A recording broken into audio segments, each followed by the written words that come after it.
reka nkubaze kandi unsubize ese wowe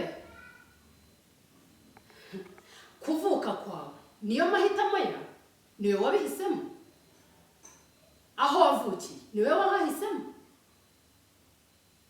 indeshyo yawe niwe wayihisemo umuryango uvukamo ni wowe wawuhisemo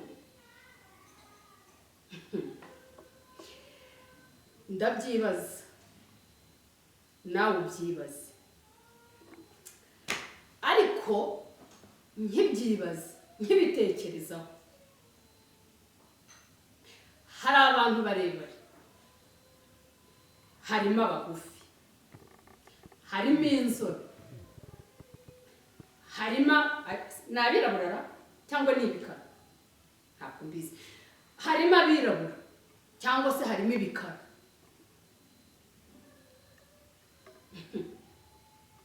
hari abafite amenyo maremare hari abafite amagufi hari abafite amazuru maremare hari n'abafite amagufi ndagira ngo nkubaze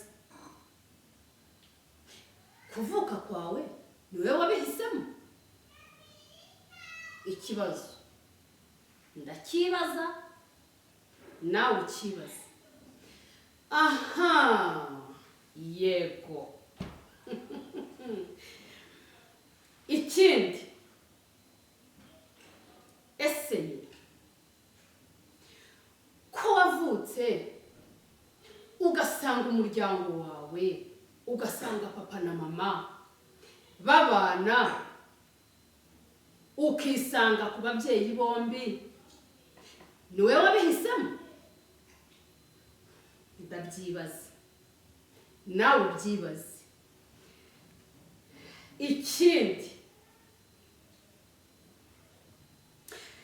ese ko wamenye ubwenge ugasanga urererwa muri oruferina ukumva amajwi akubwira yuko batazi iwanyu ese ni wowe wabihisemo oya ariko niba hari uwabihisemo araza kutubwira ariko ndibaza nawe wibaza niko ye ko hari ababayeho batarigeze bahamagara papa batarigeze bahamagara mama ese nibo babihisemo ndibaza nawe wibaza ese ko wize amashuri ukaminuza hakaba hari abandi batize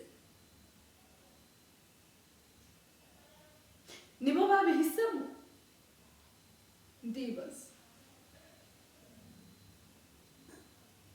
nawe wibaza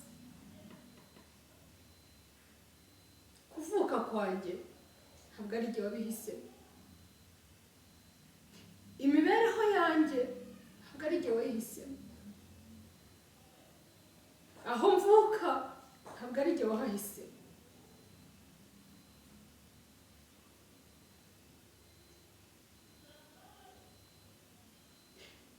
ndakubaza bitekerezeho ntugende utabanje kubitekereza banza utekereze usubize amaso inyuma ese ko hari abagiye barererwa mu miryango itandukanye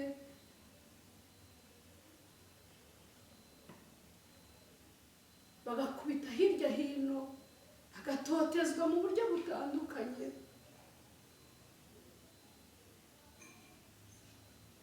ese nibo babihisemo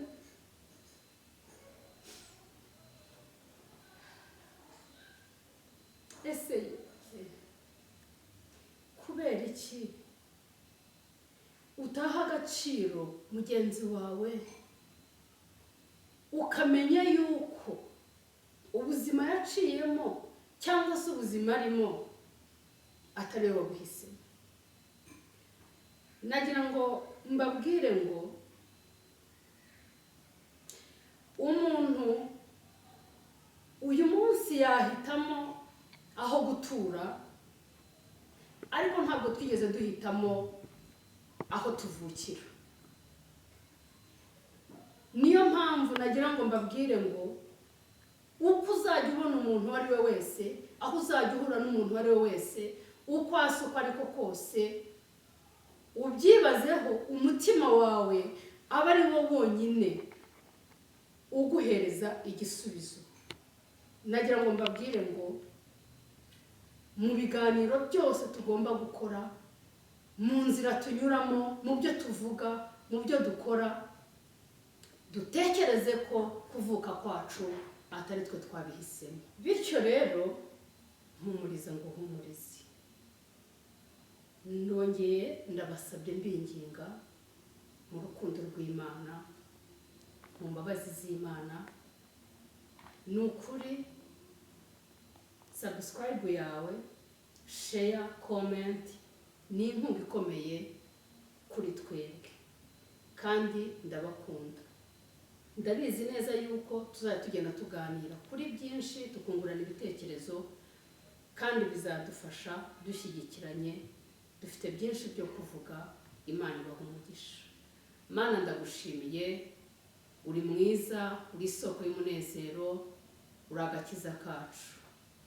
Ikaze na karibu, tuyoborwe nawe, tuganirizwe nawe. Turabizi neza ko byinshi biri mu biganza byawe, kandi niwe wenyine wo kutuyobora, niwe wenyine wo kudushyigikira, niwe wenyine uzi imitima yashengaguritse, niwe wenyine uzi imibereho ya buri muntu wese, uko twavutse mu mugambi wawe. Buri muntu wese uko yavutse mu mugambi wawe wari waramutekerejeho. Ngaho rero uzubane natwe kandi ushyigikire ubwoko bwawe. Tubisabye twizeye mu izina rya Yesu Kristo umwami wacu. Amen. Imana ibahe umugisha cyane.